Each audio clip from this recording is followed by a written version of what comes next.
తెలంగాణ ఉద్యమ నేత, నర్సంపేట నియోజకవర్గ మాజీ శాసనసభ్యులు, అందరి తలలో నాలుకలాగా నిలిచిన గౌరవ పెద్ది సుదర్శన్ రెడ్డి గారు అకాల మరణం తీరని లోటు. వారి మృతి ఒక నర్సంపేట ప్రాంత ప్రజానికానికే కాదు, ఉమ్మడి వరంగల్ జిల్లా తెలంగాణ రాష్ట్రానికే ఓ పరిపక్వత గల నేతను ఈరోజు కోల్పోవడం జరిగింది. ఆ కోల్పోయిన నేత మరణాన్ని తట్టుకోలేక కూడా మీరు చూశారు, జనసముద్రమైంది నర్సంపేట నియోజకవర్గం, వరంగల్ జిల్లా. అంటే ఒక విధంగా చెప్పాలనుకుంటే ఆకాశానికి చిల్లుబడిందా, నేల ఈనిందా అన్న రీతిలో ఆ రోజు ప్రజలందరూ కూడా ఆయన మరణ వార్తను తట్టుకోలేక రోడ్ల మీదకి వచ్చి బారులు తీరి గంటల కొద్దీ వెయిట్ చేసి పార్థివ దేహాన్ని దర్శనం చేసుకొని కన్నీటి పర్యంతమైన ఈ ప్రాంతంలో ఓ చెరగని ముద్ర వేసుకున్న వ్యక్తి, మహోన్నత వ్యక్తి, ఉద్యమ నేత గౌరవ పెద్ది సుదర్శన్ రెడ్డి గారు. ఎందుకంటే రాజకీయ ప్రస్థానంలో నూనూగు మీసాలతోటే యువజన కాంగ్రెస్ మండల అధ్యక్షుడిగా తన ప్రస్థానాన్ని ప్రారంభించి 2001లో తెలంగాణ రాష్ట్ర సాధన కోసం గౌరవ కేసీఆర్ గారి నేతృత్వంలో తెలంగాణ రాష్ట్ర సమితి ఆవిర్భవించి తెలంగాణ ఉద్యమం ప్రారంభమైన సందర్భంలో కేసీఆర్ గారి యొక్క ఆశయాలు నచ్చి ప్రొఫెసర్ జయశంకర్ గారు, ప్రొఫెసర్ బియ్యాల జనార్దన్ రావు గారి యొక్క సూచనలతోటి తెలంగాణ ఉద్యమం వైపు నడిచిన పెద్ది సుదర్శన్ రెడ్డి గారు నిర్విరామంగా 24 గంటలు నిద్రించిన మేల్కొన్న తెలంగాణ రాష్ట్ర సాధన యాదే తప్ప వేరే లేకుండా పనిచేసిన వ్యక్తి సుదర్శన్ రెడ్డి గారు. అలాంటి వ్యక్తిని, అలాంటి ఉత్సాహవంతుడిని కూడా కేసీఆర్ గారు తగిన గుర్తింపు ఇచ్చి పార్టీ పోలిట్ బ్యూరో మెంబర్గా, ఉమ్మడి వరంగల్ జిల్లాకు అధ్యక్షుడిగా నియమించిన క్రమంలో కూడా ప్రపంచం తెలంగాణ వైపు చూసే రీతిలో తెలంగాణ రాష్ట్ర సాధనలో జరిగిన బహిరంగ సభల వరంగల్ జిల్లా కేంద్రంగా జరిగిన బహిరంగ సభలను విజయవంతం చేసి కూడా సుదర్శన్ రెడ్డి గారి యొక్క రాజకీయ చాణక్యతను, ఉద్యమ చాణక్యతను కూడా చాటుకున్న వ్యక్తి. అలాంటి వ్యక్తి తెలంగాణ రాష్ట్ర సాధన అనంతరం జరిగిన పరిణామాలలో ఉద్యమ పార్టీ కేసీఆర్ గారి నేతృత్వంలో రాజకీయ పార్టీగా రూపాంతరం చెంది తెలంగాణ రాష్ట్రాన్ని సాధించుకున్న మనం, ఆ రోజు ఆంధ్ర వలసవాదుల పెత్తనంలో తెలంగాణ ప్రాంతం అన్యాయానికి గురైంది, నిధులు, నీళ్లు, నియామకాలతో దోపిడీకి గురైంది. అలాంటి రాష్ట్రాన్ని, ఈ ప్రాంతాన్ని మళ్ళీ మనమే ముందుండి పునర్నిర్మాణం చేసుకుందామని చెప్పి కేసీఆర్ గారి నేతృత్వంలో ఓటు అనే ఆయుధాన్ని నమ్ముకొని ప్రజల్లోకి వెళితే 2014లో గవర్నమెంట్ రావడం, ఆ సందర్భంలో స్వల్ప మెజార్టీతో సుదర్శన్ రెడ్డి గారు నర్సంపేట నియోజకవర్గ శాసనసభ్యుడిగా ఓడిపోయినప్పటికీ కూడా తెలంగాణ రాష్ట్ర సమితి నేతృత్వంలో కేసీఆర్ గారికి కుడిభుజంగా నిలిచి సివిల్ సప్లై కార్పొరేషన్ చైర్మన్గా ఉండి ఈ ప్రాంత ప్రజలు నన్ను ఓడించారనేది కాకుండా మరో రోజు నన్ను హక్కున చేర్చుకుంటారు, గుండెల్లో పెట్టుకొని చూసుకుంటారు, తప్పకుండా మళ్ళీ భవిష్యత్తు ఉంది అని చెప్పి ఆలోచించి గ్రహించి ఎప్పుడు కూడా ఓటమితో నిరుత్సాహం చెందకుండా ఆ రోజు కంప్లీట్గా ప్రజల మధ్యలోనే అనునిత్యం వండుకుంటూ ప్రజా సంక్షేమ పథకాలను, అభివృద్ధి ఫలాలను నర్సంపేట నియోజకవర్గ ప్రాంతానికి అందే క్రమంలో ముందు వరుసలో ఉండడం జరిగింది, నిలపడం కూడా జరిగింది. నేను ఆ రోజు వారి వెంట లేకపోయినా నేను సమీప ప్రత్యర్థిగా ఆ రోజు కాంగ్రెస్ పార్టీ బాధ్యుడిగా, నియోజకవర్గ కోఆర్డినేటర్గా నేను దూరం నుండి కూడా వారి కదలికలను, వారి ఆలోచన విధానాన్ని ఎప్పటికప్పుడు గ్రహించుకుంటూ ఒక దశలో మేమిద్దరము పోటాపోటీగా కూడా అంశాల వారీగా చర్చలతో, విమర్శలతో ప్రజలకు పూర్తి సమాచారం చేరవేసే క్రమంలో కూడా మేమిద్దరం పోటీలు పడ్డ సందర్భాలు కూడా ఉన్నాయి. ఆ సందర్భం నుంచి 2018లో మళ్ళీ కూడా 2018 ఎన్నికల్లో, డిసెంబర్ ఎన్నికల్లో ఎలక్షన్లకు వెళ్ళడం సుదర్శన్ రెడ్డి గారు, వారు అప్పుడు స్పష్టమైన మెజార్టీతో మళ్ళీ గెలుపొందిన ఆ 5 ఏళ్ల పదవీ కాలంలో ఏ ఒక్క కీలక పోస్టులో ఉన్న మంత్రి ముఖ్యమంత్రికి పోటీగా ఉండే రీతిలో పోటీని అంటే ఒక ఆరోగ్యవంతమైన పోటీని నెలకొల్పే రీతిలో వివిధ శాఖల పరమైన పూర్తి సమాచారాన్ని సేకరించి ఈ నర్సంపేట నియోజకవర్గ ప్రజలకు ఏం కావాలి, సుదీర్ఘకాలం నుంచి అపరిష్కృతంగా ఉన్న ప్రధాన సమస్యలు ఏంటి, ఇంకా భవిష్యత్ తరాలకు ఏం పనులు చేసి పెడితే ఈ ప్రాంతం గణనీయమైన అభివృద్ధిని సాధిస్తుంది అని చెప్పి అనుభవజ్ఞులతోటి, విద్యార్థులతోటి, మేధావులతోటి, రాజకీయ విశ్లేషకులతోటి, ఉద్యమ నేతలతోటి అందరితో కూడా ఎప్పటికప్పుడు అధికార యంత్రాంగాన్ని సమన్వయం చేసుకుంటూ ముందుకు వెళుతూ కొన్ని ప్రణాళికలు, కొన్ని పథకాలను రచించడం జరిగింది, వాటిని అమలుపరచడం జరిగింది. దానికి చక్కటి ఉదాహరణలు నర్సంపేట నియోజకవర్గంలో వారు ఎమ్మెల్యేగా ఉన్న కాలంలో సాధించుకున్న ప్రాజెక్టులే నిదర్శనం. దానికి అపరిష్కృతంగా ఎప్పటి నుండో సుదీర్ఘకాలం కాంచలి పాకాల సరస్సుకు ఏదైతే వరంగల్ ఉమ్మడి జిల్లాలో తెలంగాణ ప్రాంతంలోనే, ఉత్తర తెలంగాణ ప్రాంతంలోనే అత్యధిక నీటి వనరుతో 30,000 ఎకరాలకు ప్రత్యక్షంగా, మరో 60 నుంచి 70,000 ఎకరాలకు పాకాల వాగు, మున్నేరు వాగు ద్వారా సాగునీటిని, తాగునీటిని అందిస్తూ క్రీశకం 1213లో కాకతీయుల కాలం నాడు నిర్మించబడ్డ ఆ పాకాల సరస్సుకు శాశ్వత నీటి వనరులు కల్పించాలని ఆ రోజు ఎంతోమంది పాలకులు, నేను పుట్టిన నాటి నుండి, నేను పుట్టక ముందు నుండి, నేను పుట్టిన బాల్యంలో కూడా విన్నాను. ఏదైతే కొత్తగూడ ఏజెన్సీలో వెళుతున్న పందిపంపుల వాగును పాకాల సరస్సులోకి మళ్లించి 2 పంటలకు సమృద్ధిగా నీటిని అందించడమే కాకుండా అప్ టు పాకాల సరస్సు నుండి ఖమ్మం వరకు, అంటే వయా గూడూరు, మైబాద్, డోర్నకల్ మీదుగా ఖమ్మం వరకు మున్నేరు వాగుగా రూపాంతరం చెందే వరకు పాకాల సరస్సు వాగుతో ఇరువైపులా కూడా సాగునీటి వనరులను కల్పిస్తామని చెప్పడం కూడా జరిగింది. కానీ ఏ రోజు ఏ పాలకులు దాన్ని కార్యరూపం దాల్చే క్రమంలో ముందు నిలవలేకపోయారు. కానీ సుదర్శన్ రెడ్డి గారు పట్టుబట్టి ఈ పాకాల సరస్సుకు శాశ్వత నీటి వనరులు కల్పించే క్రమంలో పందిపంపుల వాగు కుదరకపోయినా, మళ్లింపు కుదరకపోయినా నేను గోదావరి జలాలను తీసుకొస్తా అని చెప్పి ఎక్కడైతే దేవాదుల ప్రాజెక్టు ద్వారా నడుస్తున్న పంపులు, మోటార్లు ఉన్నాయో, దేవాదుల ప్రాజెక్టు నీరు ఆ పంపుల ద్వారా, లిఫ్ట్ ద్వారా భీంగన్పూర్లో కానీ పోయడం, భీంగన్పూర్ చెరువు నుండి ఆ మోటార్ల ద్వారా రామప్ప సరస్సులో పోస్తున్న నీటిని తప్పకుండా రామప్ప నుండి పాకాల సరస్సుకు ప్రత్యేక పైప్ లైన్ వేసి మోటార్ల ద్వారా లిఫ్ట్ చేసి శాశ్వత నీటి వనరులు కల్పిస్తా అని పేర్కొని ఆ రోజు పట్టుబట్టి కేసీఆర్ గారితో ఎన్ని సమస్యలున్నా, అది దట్టమైన అటవీ ప్రాంతం, అభయారణ్యం, సెంట్రల్ ఫారెస్ట్ వాళ్ళ డిపార్ట్మెంట్ మంజూరీలు కోసం తలనొప్పులు ఉన్నప్పటికీ కూడా అధిగమించి పైప్ లైన్ వేసి ఈరోజు గోదావరి జలాలను పాకాల సరస్సుకు, అదేవిధంగా రంగాయ చెరువుకు, తద్వారా మాదన్నపేట చెరువుకు నీరొచ్చే రీతిలో ఈరోజు గోదావరి జలాలను తీసుకొచ్చిన అపర భగీరథుడు అని కూడా చెప్పవచ్చు ఈరోజు పెద్ది సుదర్శన్ రెడ్డి గారిని. ఆ రోజు వారి మాటలను నేను నమ్మలే, నా పార్టీ నమ్మలే, పాత పార్టీ. నేను ఆ రోజు ఛాలెంజ్ కూడా చేశాను.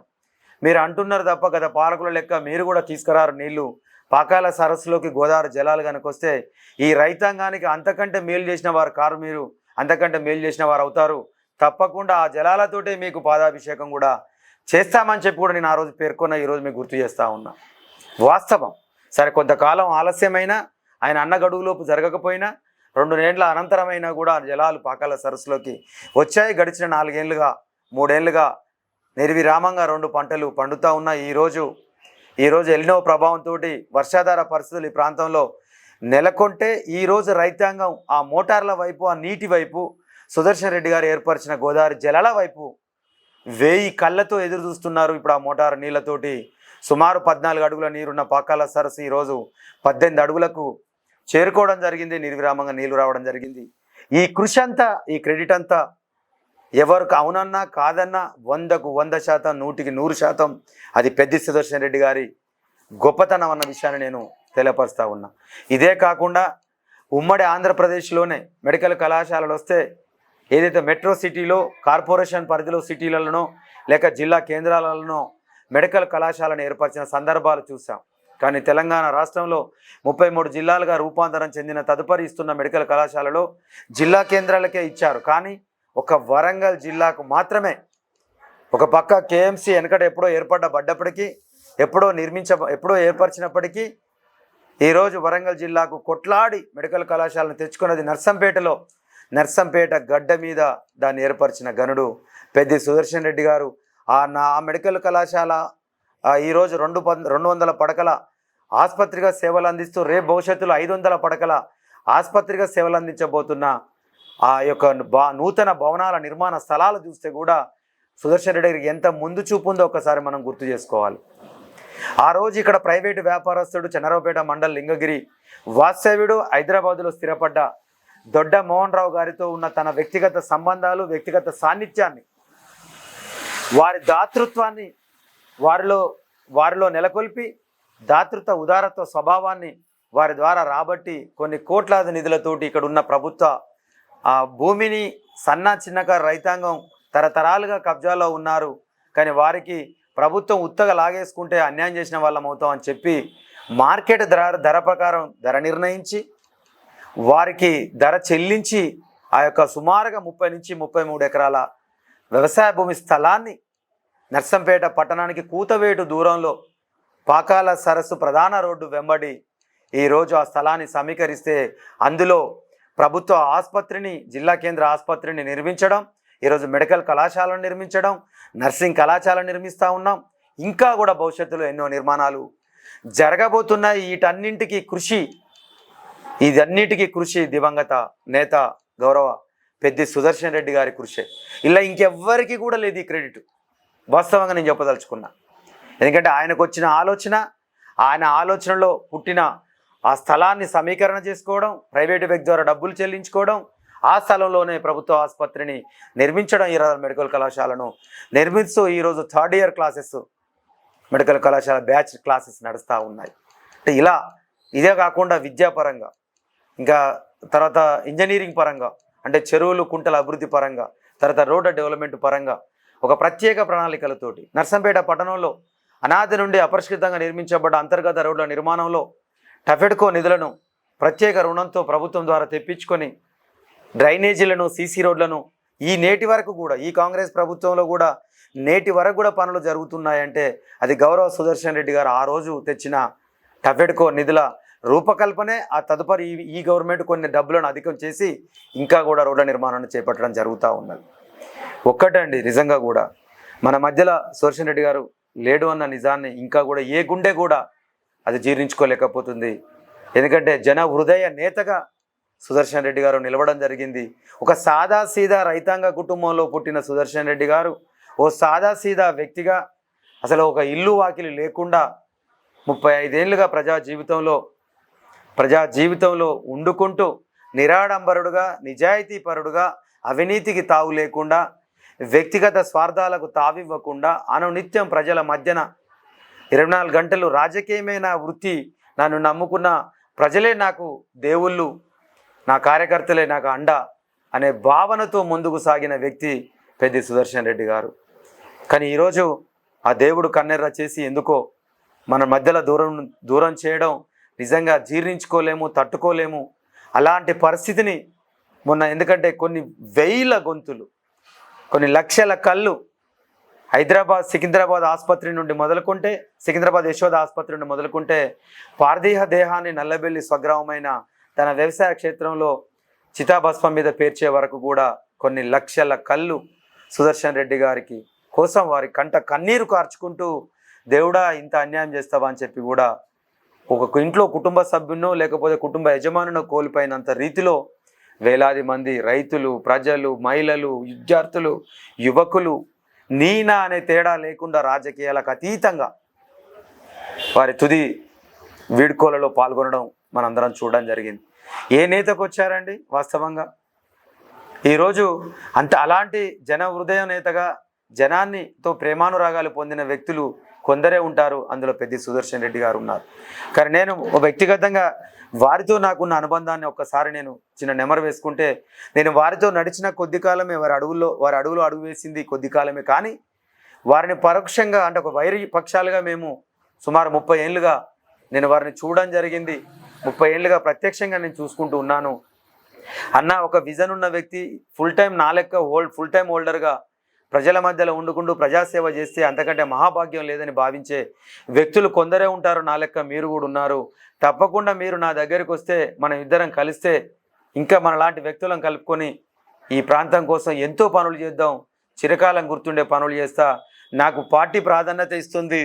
వచ్చే రోజులలో భవిష్యత్తులో నేను తెలంగాణ రాష్ట్రానికి విస్తృత స్థాయిలో సేవలు అందించాల్సిన పరిస్థితి నాయకత్వం కల్పిస్తుంది. కాబట్టి ఈ ప్రాంతంలో తప్పకుండా నాకు నమ్మిన వ్యక్తులు ఉండాలి, అందులో నువ్వు ఉండాలి ముందు వరుసలో అని చెప్పి కూడా నన్ను ఎన్నో ఏళ్ళుగా నన్ను ప్రోత్సహించి తన వద్దకు రావాలని కోరినప్పటికీ నేను నమ్ముకున్న ఆ రాజకీయ అప్పుడున్న నేతను కానీ లేక పార్టీని కానీ నేను ద్రోహం చేయను అనే ఒకే ఒక ఆలోచనతోటే నేను దూరంగా ఉండడం జరిగింది.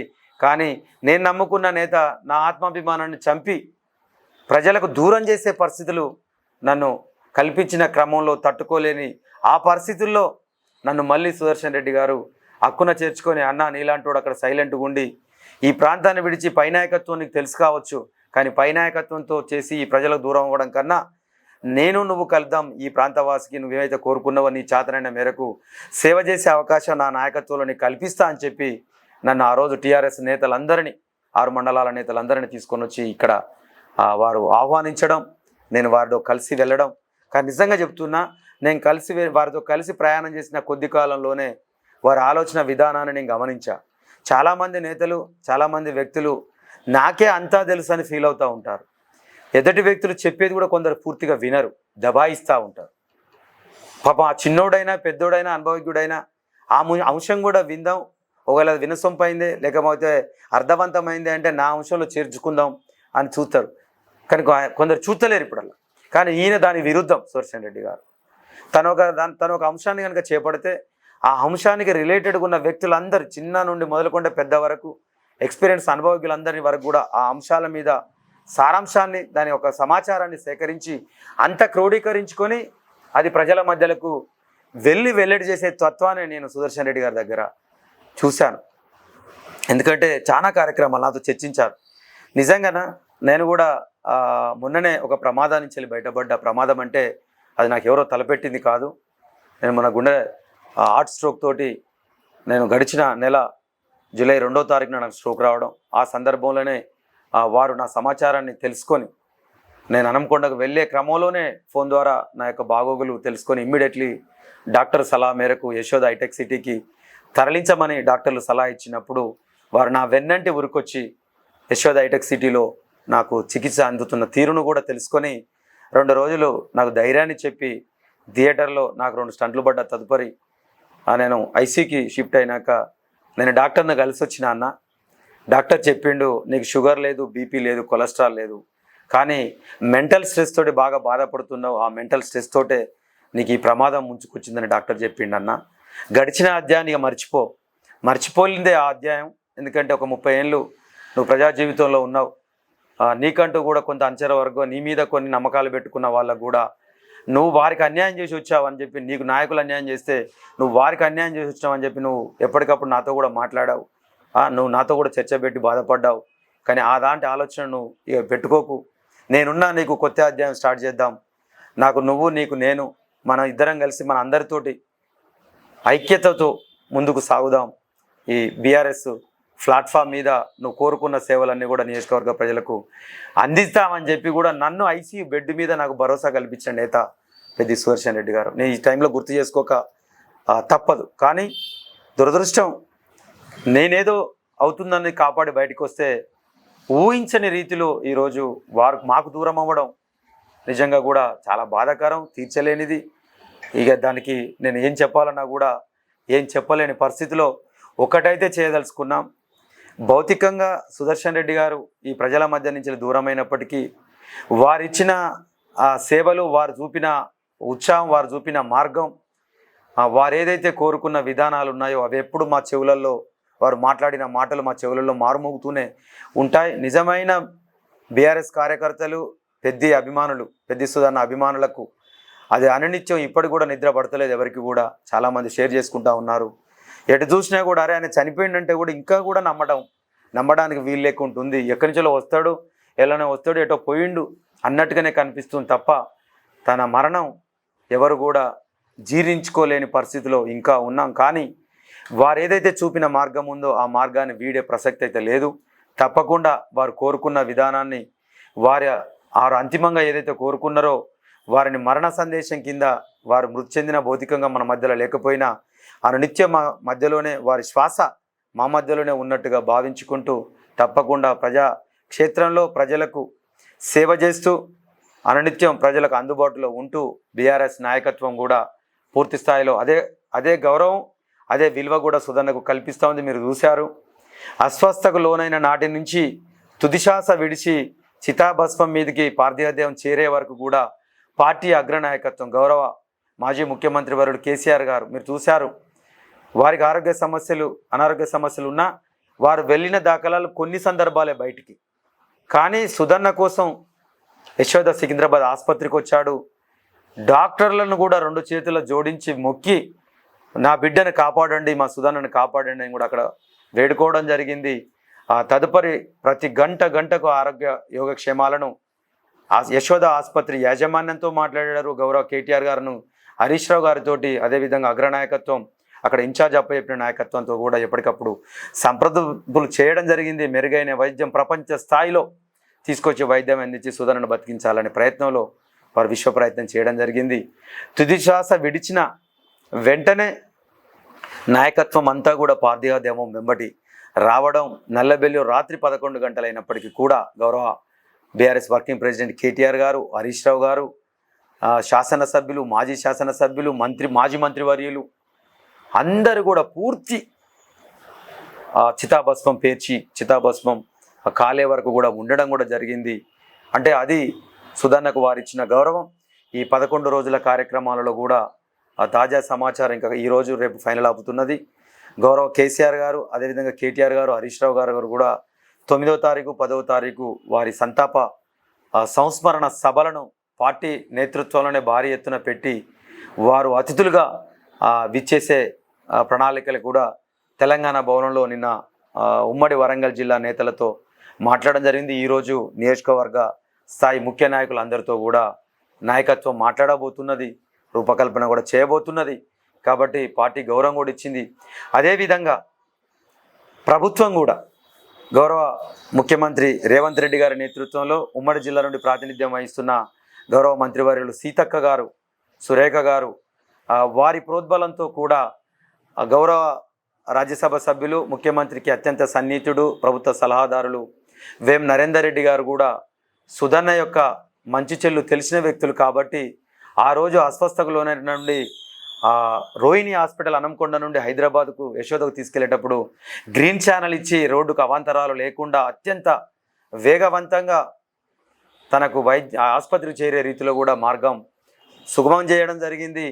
మొన్న ఈ జన సందోహాన్ని చూసి కూడా వారికి ఒక ఉద్యమ నేతకు ప్రభుత్వ లాంఛనాలతో కూడా అంటే తుది కార్యక్రమాలు చేయమని కూడా ప్రభుత్వం ఆదేశాలు ఇవ్వడం కూడా జరిగింది. అదే రీతిలో ప్రభుత్వ లాంఛనాలతో కూడా చేయడం జరిగింది.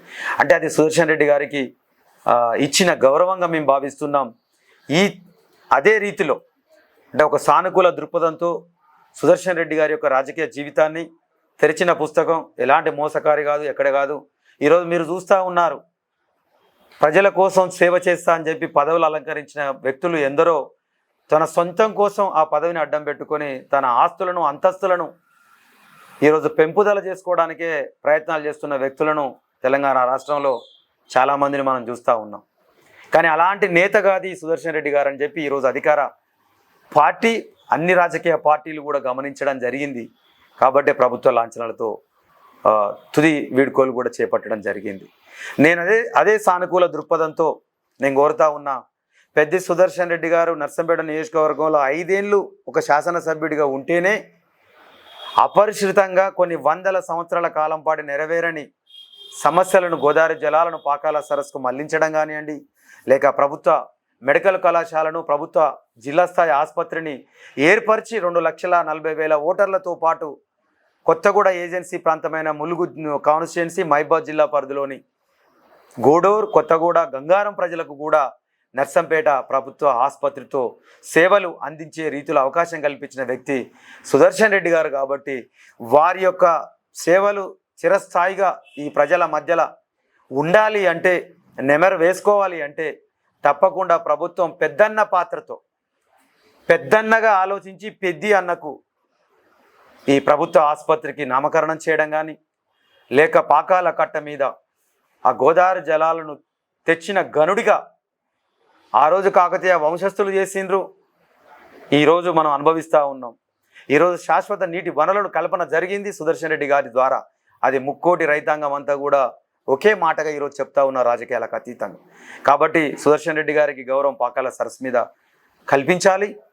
అదేవిధంగా మెడికల్ కళాశాలకు సుదర్శన్ రెడ్డి గారి పేరును ఈ ప్రభుత్వం పెట్టి వారి యొక్క పెద్దన్న పాత్రను చూపించాలని చెప్పి కూడా నేను గౌరవ రేవంత్ రెడ్డి గారిని కోరుతూ ఉన్నాను. చివరగా ఏదైతే సుధన్న చూపిన మార్గం ఉందో, సుధన్న చెప్పిన ఆశయం ఉందో, ఆయన ఆశయం కోసం, ఆయన ఆశయాల కోసం తప్పకుండా వారు చూపిన మార్గంలో మేమంతా కూడా ముందుకు సాగుతామని, ఈ కన్నీటి వీడ్కోలు పలికిన అశేష జనవాహినికి సుధన్న అత్యంత అభిమాన వ్యక్తిగా, సుధన్నకు అత్యంత సన్నిహితుడిగా, వారిని పార్టీ చేరిన మరుక్షణమే నాకు బీఆర్ఎస్ కోఆర్డినేటర్గా కేటీఆర్ గారితో మాట్లాడి నాకు ఒక పదవిని ఆ క్షణమే ప్రకటింపజేసిన వ్యక్తిగా ఆ హోదాలో నేను వారి తరపున కృతజ్ఞతలు తెలుపుతున్న. అదే ప్రేమానురాగాలు, ఇదే ప్రేమాభిమానాలు సుధన్న మీద, సుధన్న కుటుంబం మీద, తప్పకుండా మా మీద అదే రీతిలో చూపించాలని కూడా మీ ద్వారా వేడుకుంటున్నా, కోరుకుంటున్నా. థ్యాంక్ యూ, నమస్కారం. జై పెద్ది సుదర్శన్ రెడ్డి గారు, అమర్ హే జై తెలంగాణ.